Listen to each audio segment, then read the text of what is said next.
নমস্কার। কোন যোগ জন্মছকের মধ্যে থাকলে বিবাহ ভেঙে যায়? হ্যাঁ, আমরা বহু এরকম পুরুষ বা মহিলা দুজনকেই দেখেছি। তাদের হয়তো কারোর সঙ্গে বিবাহ ঠিক হয়েছে, কিন্তু কিছুটা কথাবার্তা এগোবার পর বিয়েটা ভেঙে গেল। অনেকের তো কাঠ পর্যন্ত ছাপিয়ে দেওয়া হয়, তারপরে বিয়ে ভেঙে যায়। আর একটা বিয়ে যখন ভেঙে যায়, খুব দুঃখজনক ব্যাপার তখন। একটা বিয়ে অনেক সময় দেখেছি যে আহ, কোনো মেয়ের বাড়িতে কোনো ছেলে আসলো মেয়ে দেখতে, ছেলে মিষ্টি মিষ্টি খেলো, কথাবার্তা এগোলো, ভালোই সম্মান, ভালোই আহ, ব্যবহার, যাই হোক, কথাবার্তা এগোলো। ছেলের বাড়ির লোকরা বললো যে আপনার মেয়েকে আমার ভীষণ পছন্দ হয়েছে, আপনার মেয়েকেই বিবাহ করবো আমরা, মানে আমার ছেলের সঙ্গে বিবাহ দেব। যাই হোক, মেয়ের বাড়ির বাবা মারাও রাজি। তো কথাবার্তা কিছুটা এগোচ্ছে, তারপরে হঠাৎ স্টপ। যা, তারা বলছে কি যে না, আমার মেয়ে বলছে এখন বিয়ে করবে না। এসব নাটকের ব্যাপার চলে আসে।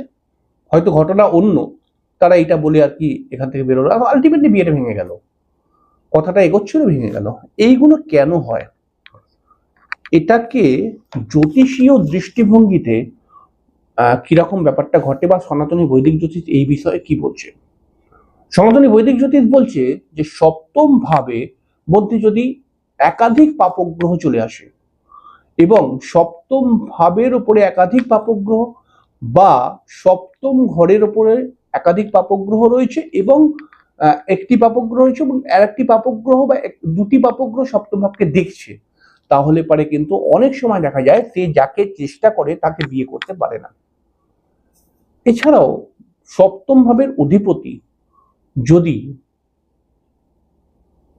বিশেষ করে অষ্টম ভাবের মধ্যে চলে যায়, সপ্তম ভাবের অধিপতি যদি অষ্টম ভাবের মধ্যে চলে যায় বা দ্বাদশ ভাবের মধ্যে চলে যায়, এবং আরেকটি পাপগ্রহের সঙ্গে ওখানে গিয়ে বসে থাকে, তাহলে সেই জাতকের বিবাহ কিন্তু ভেঙে যায়। সেই জাতক যাকে বিবাহ করার জন্য অনেকটা উৎসাহ প্রকাশ করে, বা যাকে মনে করে বিবাহ করব, বিবাহের কথাবার্তাও কিছুটা এগিয়ে, ফট করে ভেঙে যায় কিন্তু।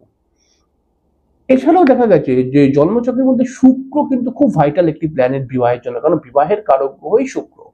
এই শুক্র গ্রহটি যদি একাধিক পাপগ্রহের দ্বারা জন্মচক্রে কোথাও বসে থাকে, তাহলে তাহলে দেখা যায় যে তার বিবাহ হতে হতে হঠাৎ বিবাহটা কেটে যায়, বা সে যাকে বিবাহ করব বলে মনে করে তার সঙ্গে কিছুটা কথাবার্তা এগোবার পর, কথাবার্তা এগোনো মানে একটা মেয়ে যদি একটা ছেলেকে বিয়ে করব বলে মনে করে, বা একটা ছেলে যদি একটা মেয়েকে বিয়ে করবো বলে মনে করে, পারিবারিক দিক থেকে কথাবার্তা এগোচ্ছে, বিয়ের সম্বন্ধ দেখা থেকে শুরু হয়েছিল, তো কথাবার্তা এগোচ্ছে, প্রসেসের মধ্যে আসে, তো এদের মধ্যে না ছেলেটা মেয়েটার মধ্যে একটা ভালোবাসার চাপা ভালোবাসা তৈরি হয়ে যায়।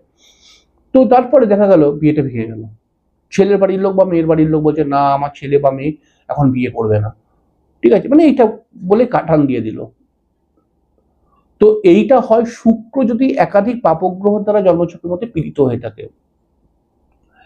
এছাড়া নবাংশ কুণ্ডলী আমাদের বিবাহিত জীবনের জন্য বা বিবাহের জন্য খুব গুরুত্বপূর্ণ। আপনার জন্মছকের যে সপ্তম ঘরের অধিপতি, সেই অধিপতি যদি নবাংশের মধ্যে পাপগ্রহ দ্বারা পীড়িত হয়ে ষষ্ঠ অষ্টম দ্বাদশ ঘরে, নবাংশের ষষ্ঠ অষ্টম দ্বাদশ ঘরে চলে যায়, তাহলে অনেক সময় দেখা গেছে বিবাহ ভেঙে যাচ্ছে। এবং এই বিবাহ ভেঙে যাওয়াটা কিন্তু খুব ক্রিটিক্যাল হয়। অর্থাৎ বেশিরভাগ সময় দেখা যায় যে অনেকটা বাড়ির লোক এগিয়ে গেছে, কিছু কিছু জায়গায় তো কাঠ পর্যন্ত ছাপিয়ে দেয়, ঠিক আছে, ক্যাটারিং পর্যন্ত বলে দেয়। তো তারপরে কোনো না কোনো কারণে ব্যাপারটা ভেঙে যায়, ভুল বোঝাবুঝির একটা ব্যাপার তৈরি হয়। এছাড়া কিন্তু জন্মছকের মধ্যে মঙ্গল দোষ বা মাঙ্গলিক দোষ থাকলে পারে বিবাহ ভেঙে যেতে দেখা গেছে। তবে এটা সর্বক্ষেত্রে বিবাহ ভাঙে না কিন্তু। মাঙ্গলিক দোষ যদি ক্রিটিক্যাল ভাবে থাকে, তাহলে অনেক সময় বিবাহ ভেঙে যেতে দেখা গেছে। তবে বিবাহ ভেঙে যাওয়ার পিছনে সবসময় মাঙ্গলিক দোষই দায়ী নয় কিন্তু, এটা মাথায় রাখতে হবে। এবং জন্মছকের মধ্যে শনি মঙ্গলের কঠিন যদি আহ মানে খুব নেগেটিভ যোগ যদি তৈরি হয়, এবং সেটা সপ্তম ভাবকে কেন্দ্র করে বা সপ্তম পতির ওপরে দৃষ্টি ফেলে সেই যোগটি, তাহলে পরেও বিবাহ ভেঙে যায় বা ভেঙে যেতে দেখা গেছে। মনে করা যাক শনি মঙ্গল একসঙ্গে বসে রয়েছে, এবং সেই শনি মঙ্গল একসঙ্গে বসে সপ্তম ভাবকে দেখছে বা সপ্তম ভাবের অধিপতিকে দেখছে, তাহলে পরেও দেখা গেছে বিবাহ কিন্তু ভেঙে যায়।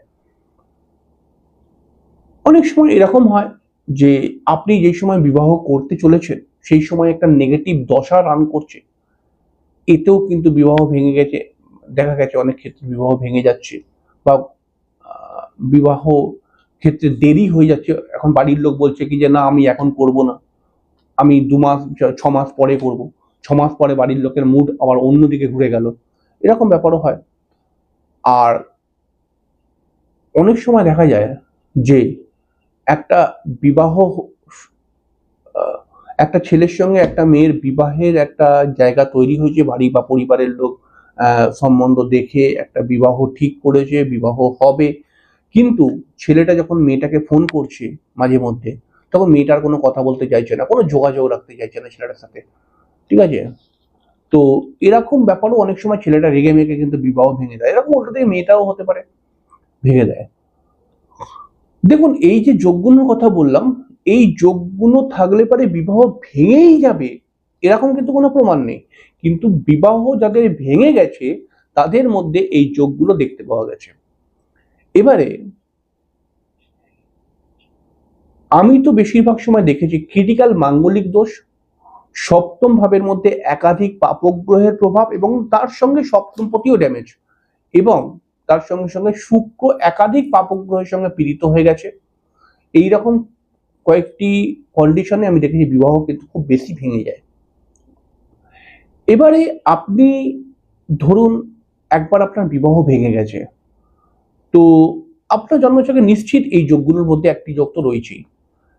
এবারে আপনি বিবাহ করতে চাইছেন আবার, ঠিক আছে, বিবাহ ভেঙে গেছে আবার বিবাহ করতে যাচ্ছেন, আবার অনেকে দেখা যায় বারবার যতবারই বিবাহ চেষ্টা করছে, কিছুটা রেডি হচ্ছে, ঠিক হচ্ছে, কথাবার্তা এগোচ্ছে, ভেঙে যাচ্ছে।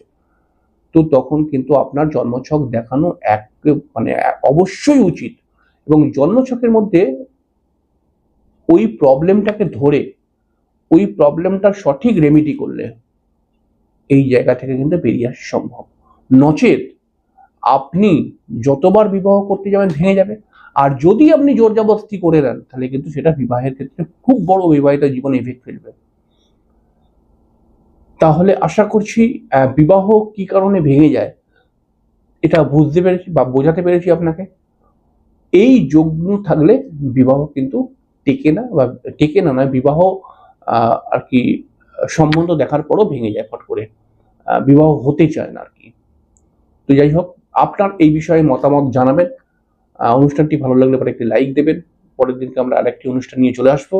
ততক্ষণের জন্য নমস্কার, অনেক অনেক অনেক